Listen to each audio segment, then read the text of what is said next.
Good job sir. 10 రోజులకు పైగా కష్టపడితే గానీ నోరు విప్పలేదు ఈ రామచిలక. నా కష్టాన్ని గుర్తించి ఇంకో 10 ఏమైనా పంపించండి సార్. సరే, 1 అవర్లో పంపిస్తాను. కానీ ఈ ఫోటో కొన్ని ఫోన్ నెంబర్లకు ఫార్వర్డ్ చేయాలి. ఓకే సార్, మీరు నంబర్లు పంపించండి, మీరు చెప్పినట్లే చేస్తాను. అలాగే డబ్బు కూడా పంపించండి sir. Okay, thank you sir.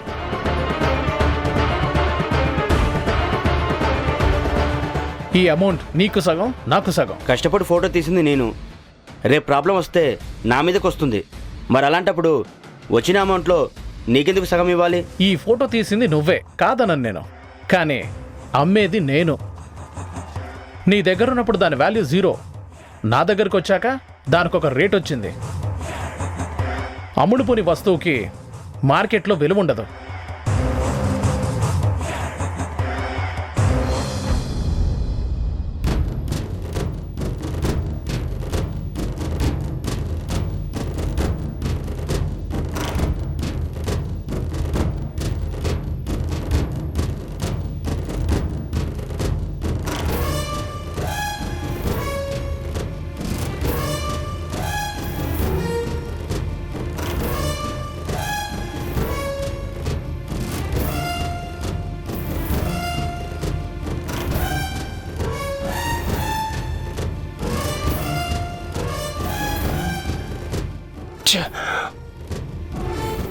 అన్ని ఫైల్స్ ఉన్నాయి కానీ అమ్మ హాస్పిటల్ ఫైల్ మాత్రం దొరకడం లేదు.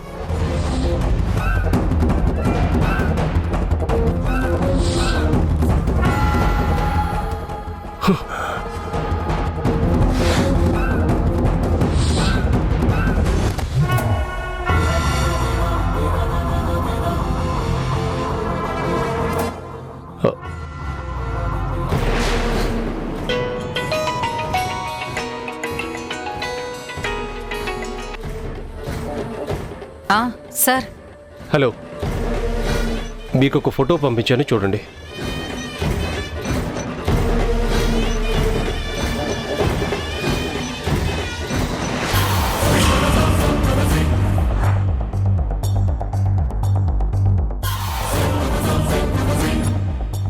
Sir, DNA officer Priyanka. Super sir. ఎలా సంపాదించారు ఈ ఫోటోని? ఈ ఫోటో ఎలా సంపాదించారు, ఎవరు తీశారు, ఎంత అద్భుతంగా తీశారని మీరు మెచ్చుకుంటారని పంపించలేదు.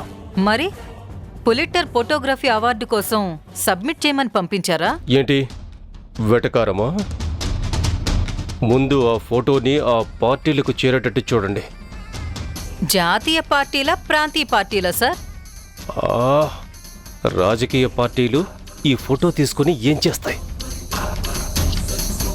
నేనంటుంది ఆ సుమిత్ర, తనూజ వాళ్ళకి పంపించమని. Okay sir. వాళ్ళ నంబర్లున్నాయా? లేవనుకుంటా సార్. మరి నంబర్లు లేకుండానే ఓకే అన్నారా? ఇలా అయితే ఎలా అండి? ఏ డేటా మెయింటైన్ చేయకుండా ఉంటే ఎలా పాసిబుల్ అవుతుంది? అన్నీ ఆ మోహనే చూసుకునేవాడు సార్. అయినా నెంబర్లు ఎలాగోలా తెప్పిస్తాను, దానికి ఎలాంటి ప్రాబ్లం లేదు. అన్నీ వాళ్ళు వీళ్ళు చూసుకుంటే ఎలా? మనకంటూ సెపరేట్ డేటా ఉండాలి. వాళ్ళ నంబర్లు వచ్చిన తర్వాత కూడా మీ మొబైల్ నుంచి ఈ ఫోటోని ఎవరికీ సెండ్ చేయకండి. ఎందుకు సార్? రేపు ఎవరికైనా ఏ నెంబర్ నుంచి ఫోటో వచ్చింది, వాళ్ళకి ఏ సంబంధం అంటూ రివర్స్ ట్రాక్ చేసినా కూడా దొరకకూడదు. ఓ. ఫోన్ నెంబర్స్ కోసం మీరు ట్రై చేయండి, నేను ట్రై చేస్తాను. But be careful. Okay sir.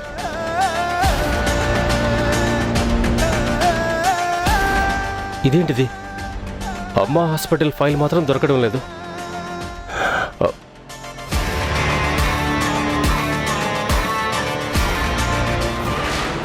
Yes, దొరికింది. యా.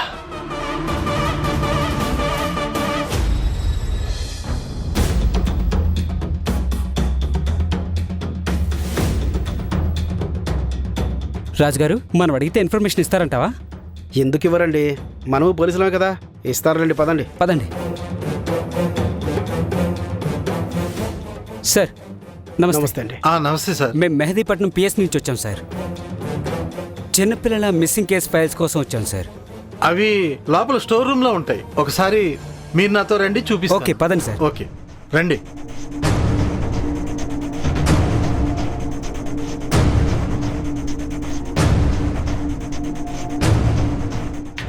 ఇదిగోండి సార్.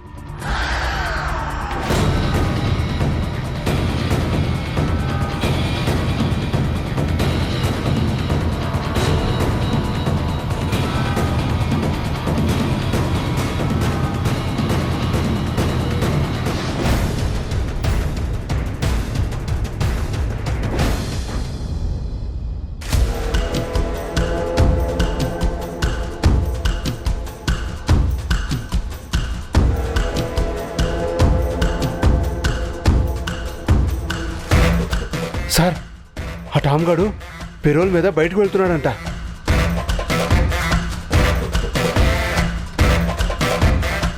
పెరోల్ అనేది సత్ప్రవర్తన కలిగిన వాళ్ళకి ఇస్తారు, వాడిలాంటి రోగ్స్కి కాదు. వాడికి ఎవరిస్తారు పెరోల్? ఉంటాడు సార్, ఎవరో నాలాంటి వాడు, డబ్బులకి కక్కుర్తి పడినవాడు, దర్పానికి లొంగినవాడు. ఇంత మహానగరంలో డబ్బులకి అమ్ముడుపోయే మనిషి లేడంటారా? అయినా వాడికి పెరోల్ వచ్చిన విషయం నీకెలా తెలుసు? తెలిసింది సార్. అదే ఎలా?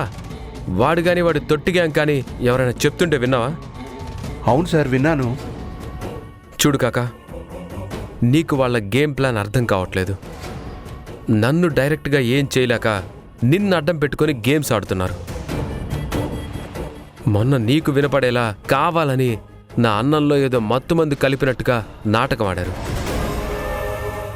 ఇప్పుడు ఈ నాటకం ఆడుతున్నారు. మీరు చెప్పేది నిజమే కావచ్చు సార్, కానీ మొన్నంటే నేను మీ నోటికాడ ముద్ద పడేయటానికి అలా చేసి ఉంటారు. కానీ ఈరోజు అలా ఎందుకు చేస్తారు సార్? ఈరోజు ఇలా ప్లాన్ చేయడం వల్ల వాడికేం లాభం ఉంటుంది? ఏదో ఉండే ఉంటుంది కాకా. ఎరా నాన్న పులి కథ తెలియదా మీకు? ఒక పిల్లాడు వాళ్ళ నాన్నతో అడవిలో పొలానికి వెళ్ళినప్పుడు నాన్న పులొచ్చింది అని అరిచేసరికి పొలంలో పనిచేస్తున్న వాళ్ళ నాన్న నిజంగానే ఆ పిల్లాడి దగ్గరికి వెళ్ళాడు. కానీ అక్కడ పులి లేదు, ఏమీ లేదు. పిల్లాడు నాన్నని ఆట పట్టించడానికి అలా చెప్పాడు. ఆ తర్వాత కూడా పిల్లాడు అదే అబద్ధం ఆడాడు. వాళ్ళ నాన్న మళ్ళీ వాడి దగ్గరికి వెళ్ళి ఫూల్ అయ్యాడు. మూడోసారి నిజంగానే ఆ పిల్లాడి దగ్గరికి పులొచ్చింది. ఈసారి ఆ పిల్లాడు భయంతో నాన్నా పులొచ్చింది అని గట్టిగా అరిచాడు. కానీ వాళ్ళ నాన్న వాడు అబద్ధం చెప్తున్నాడేమో అనుకుని వెళ్ళలేదు. ఆ పులి పిల్లాన్ని చంపి తినేసింది.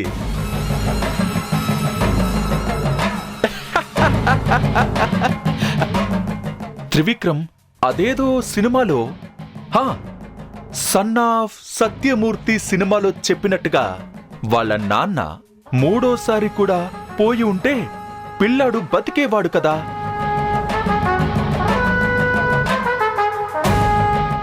అలానే ఇప్పుడు వీరయ్య చెప్పిన దానిలో కూడా నిజముందేమో. అప్పుడప్పుడు అవతలి వాళ్ళు చెప్పేది వినాలి, లేదంటే పులి పిల్లాన్ని తినేసినట్టు పెద్ద ప్రమాదం రావచ్చు. Right sir sir sir sir sir వద్దు సార్, మీరు అరే, ఉండండి సార్. Cool man. ఆవేశం ఎందుకు?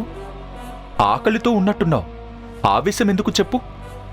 వెళ్ళి హ్యాపీగా భోంచి. మొన్న కూడా తినలేదు, పాపం వీరయ్య పడేశాడు. రే పదండ్రా వెళ్దాం.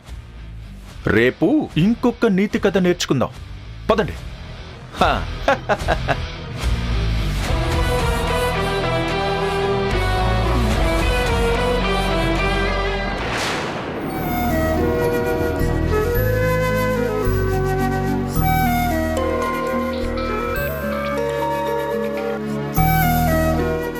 ఝాన్సీ, నేనే నీకు ఫోన్ చేద్దాం అనుకుంటున్నాను, ఈ లోపు నువ్వే ఫోన్ చేశావు. మేడం, వంశీకి ఎలా ఉంది? మళ్ళీ జ్వరం ఏమీ రాలేదు కదా? ఏం లేదమ్మా, డాక్టర్ ఉదయం రౌండ్స్కొచ్చారు, వంశీని చెక్ చేశారు, మళ్ళీ ఇప్పుడు కూడా వచ్చి చూశారు. జ్వరం కంప్లీట్గా తగ్గిపోయి నార్మల్గానే ఉన్నాడు. డిశ్చార్జ్ ఎప్పుడో చెప్పారా మేడం? ఇప్పుడు రాస్తానని చెప్పారు. అవునా? సరే మేడం, నేను కూడా బయలుదేరి వస్తున్నాను. ఇంకిప్పుడు హాస్పిటల్కి వచ్చే బదులు డైరెక్ట్గా ఇంటికే వచ్చేయచ్చు కదమ్మా. పిల్లలిద్దరితో ఇంట్లో చక్కగా కాసేపు సరదాగా గడిపినట్టు ఉంటుంది నీకు. మేడం, అది నాకు అర్థమైందమ్మా. మావయ్య గారి గురించే కదా నువ్వు ఆలోచిస్తుంది. పిల్లలతో కాలక్షేపం చేయాలని నీకున్నా కూడా ఆయన ఏమంటారో అని నీ మనసు ఆగుతుంది కదా. ప్రాబ్లం ఏం ఉండదమ్మా. ఏంటమ్మా అది? Carriage madam. అది కనిపిస్తూనే ఉంది, నువ్వెందుకు తీసుకొచ్చావు? అరే నీకెందుకు శ్రమ అని అడుగుతున్నా. మేడం, నాకేం తెలీదు మేడం, నేను ఆజ్ఞ పాటిస్తున్నానంతే. అక్క అందరికీ ఇక్కడికే క్యారేజ్ తీసుకురమ్మని చెప్పింది, నేను వచ్చాను అంతే. ఏంటి మొత్తం నా మీదకే నెట్టేస్తున్నావా? నువ్వు అడిగితేనే కదా నేను తీసుకువెళ్ళమని చెప్పింది. సర్లే అక్క, నాకే తీసుకురావాలనిపించింది, తీసుకొచ్చాను. ఇప్పుడు ఏమైంది? అది కాదమ్మా, నువ్వు అసలే ఒట్టి మనిషివి కూడా కాదు కదా, నీకెందుకు ఈ కష్టం అని. అలా అని కాలు కదపకుండా ఇంట్లోనే కూర్చుంటే ఆ తర్వాత రుబ్రోలు పోత్రల్లా అస్సలు కదలకుండా తయారైపోతాను.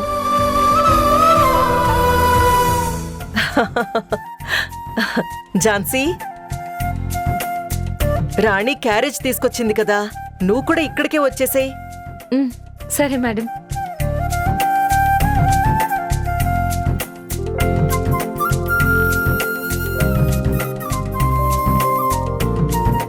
వంశీ, నీకిష్టమైనవన్నీ తీసుకొచ్చాను.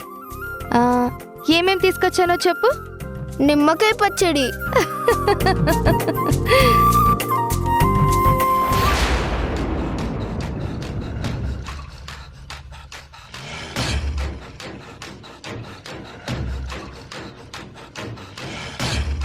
వెళ్ళినందుకు మంచిదైంది, మనకు క్లూ దొరికింది. ఆ డేట్స్ అచ్చుగుద్దినట్టు సరిపోయాయి. మేడం ఇచ్చిన డేట్స్లోనే అక్కడ పిల్లలు మిస్ అయినట్టు కంప్లైంట్ ఇచ్చారు. అన్నీ కరెక్ట్గా మ్యాచ్ అయ్యాయి. సైలెంట్గా ఉండండి, ఎవరైనా వింటారు. రండి పదండి. అవునా, నేను చూసుకుంటానులే.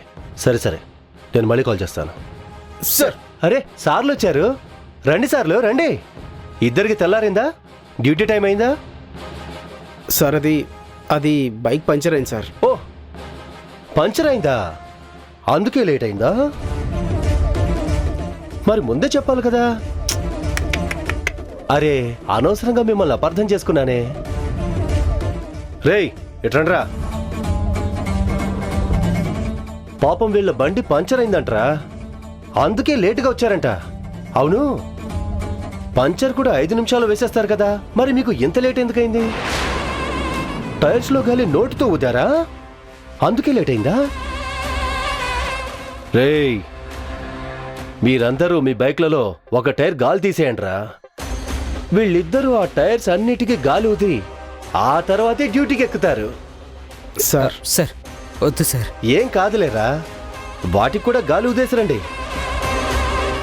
ఏంట్రా మీరిద్దరు కదలకుండా ఉన్నారు? నేను చెప్పింది అర్థం కాలేదా? అర్థమైంది సార్. ఇప్పుడు మీరు వెళ్ళి నేను చెప్పింది చేయలేదనుకో, నేనే గాలి తీసేసి మీ నోటితో ఊదిస్తాను. వద్దు సార్, చేస్తాం సార్, పద వెళ్దాం.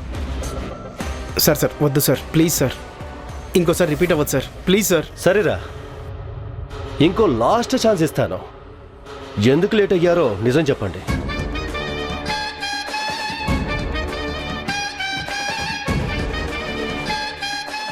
అప్పుడు వదిలేస్తాను. సార్ అది వచ్చేటప్పుడు చిన్న ఇన్ఫర్మేషన్ వస్తే ఆ చంద్రముఖి ఇంటికి వెళ్ళి రైడ్ చేశాం సార్. ఓ ఇద్దరు దొరికితే చెరో 2000 నొక్కేశాం సార్. అమ్మా, లంచం తీసుకున్నారా? ఎంత తప్పు, ఎంత తప్పు. తీయండి తీయండి తీయండి తీయండి. ఎంత నొక్కేశారో తీసియండి, తీయండి.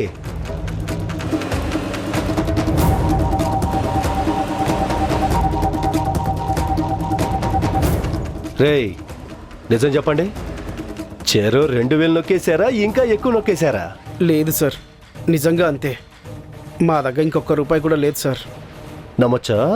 నిజం సార్, నమ్మొచ్చు సార్.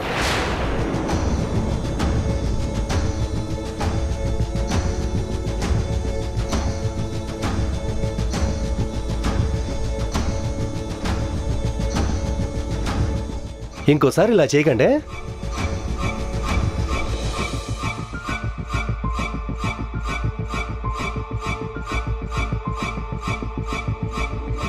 రే రే రే రే రే, గాలి తీయకండ్రా, వాళ్ళే తప్పు చేయలేదంట.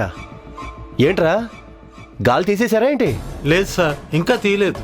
మీరు బయటకు వచ్చి ఎంతసేపు అయినా గాలి తీయకుండా ఏం చేస్తున్నారా? వాళ్ళు తప్పు చేయరని మీకు అంత నమ్మకమా? మీరందరూ తోడు దొంగలేరా? రాజు, మాధవ్, చెప్పండి సార్. మీరిద్దరూ వీళ్ళ బళ్ళలో గాలి తీయండి. వాళ్ళు ఉత్తారు గాలి. ట్విస్ట్ అదిరిందా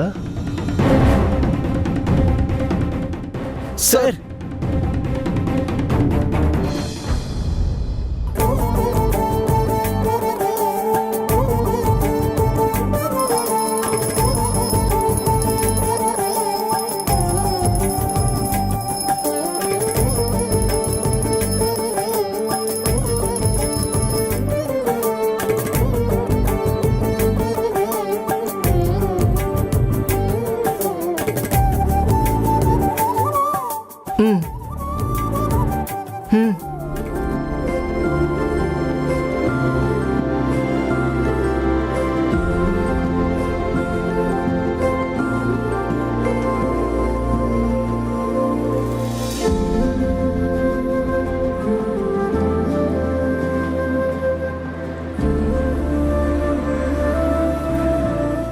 స్వామి, మా వంశీకి జ్వరం తగ్గిపోయి క్షేమంగా ఇంటికి చేరుకునేలా చేశావు.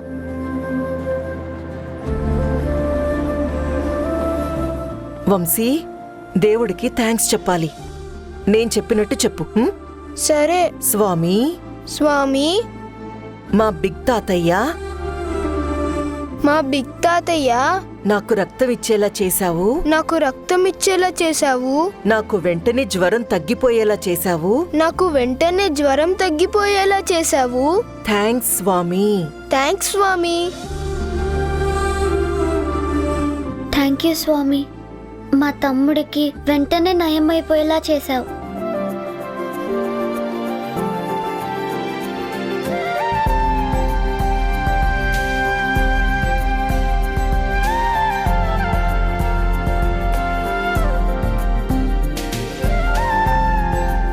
మావయ్య గారు, నన్ను ఆశీర్వదించండి.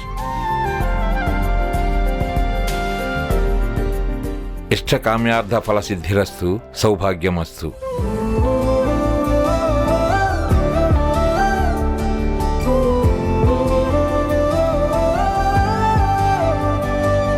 రే వంశీ, ఏంటలా చూస్తున్నావు? తాతయ్యకి థ్యాంక్స్ చెప్పవా?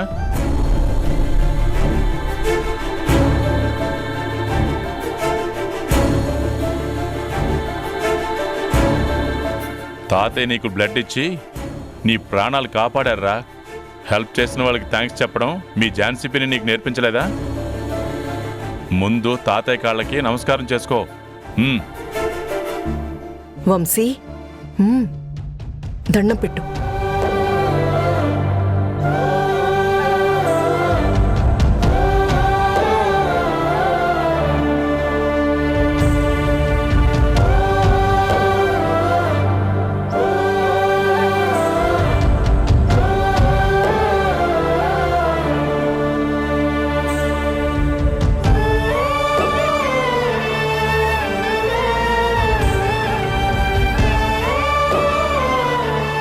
నాన్న, వంశీ దండం పెడుతున్నాడు, వాడిని ఆశీర్వదించండి.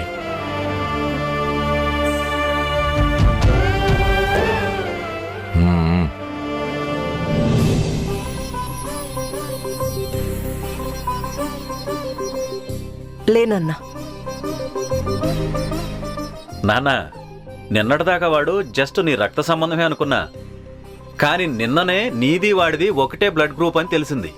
కానీ ఈరోజు వాడి ఒంట్లో, వాడి నరనరాల్లో అణువణువున నీ రక్తమే ప్రవహిస్తుంది నాన్న. రే వంశీ, ఇప్పుడు నీ బాడీలో ది గ్రేట్ సోమేశ్వరరావు గారి బ్లడ్ ఉందిరా. నువ్వు కూడా ఆయన అంత గొప్పవాడివి అవ్వాలి, ఓకేనా?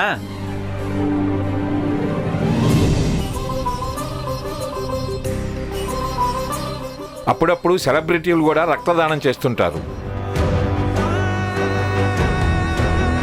అది ఏ మారుమూల గ్రామాల్లోనో పల్లెటూళ్ళలోనో ఎక్కడో ఎవరికో ఎక్కిస్తుంటారు. వాడి శరీరంలో చిరంజీవిదో లేకపోతే అమితాబ్ బచ్చన్దో రక్తం ఎక్కించినంత మాత్రాన వాడు చిరంజీవి అమితాబ్ బచ్చన్ అంత గొప్పవాడైపోతాడా? అమ్మో, ఓరి నాయనో, ఒక ప్యాకెట్ బ్లడ్ ఇచ్చి మిమ్మల్ని మీరే హీరో చిరంజీవితో అమితాబ్ బచ్చన్తో పోల్చుకుంటున్నారా? ఇంకెందుకు మరి లేటు, ప్రొడ్యూసర్ని పిలిచి కొన్ని డేట్స్ ఇచ్చేయండి నాన్న.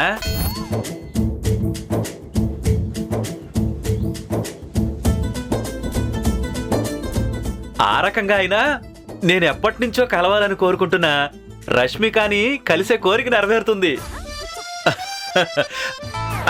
వాము, నువ్వెక్కడే ఉన్నావా? నేను ఇప్పటిదాకా గమనించలేదు. నాన్న వదిలే, ఆ సినిమా ప్రోగ్రాం క్యాన్సిల్ ఓకేనా?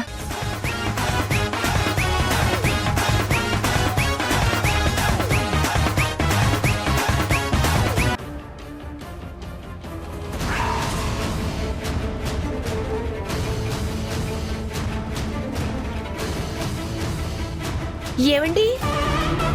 ఏంటండి ఈ ఫోటో మనకి పంపారు? మనకెందుకు పంపారు? అసలు ఎవరు పంపారండి? ఇతను డిఎన్ఏ ఆఫీసర్ కదా, మరి ప్రియాంక ఎందుకు అతనికి డబ్బులు ఇస్తుంది?